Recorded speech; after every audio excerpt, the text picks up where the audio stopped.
Cum scăpă din mâinile babei, găina fugi pe drum și, găsind o mărgică, o înghiți. Hup! Apoi se întoarse repede la babă și se duse drept la cuibar. După un ceas, două de ședere, găina, foarte mândră de ispravă, ouă mărgica. Mărgica ouă sau ouă mărgica? Mărgica ouă găină sau găina ouă mărgică sau cum e? Când văzu baba că găina și-a bătut joc de dânsa,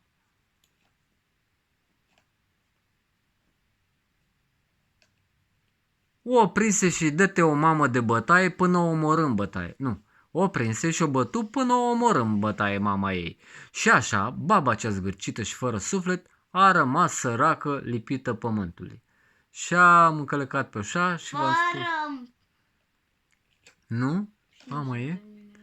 Iar moșneagul a trăit în pace până la adânci bătrâneți, alături de cocoșul lui cel isteț. Și-am încălecat pe oșa și v-am spus sfârșit. Așa.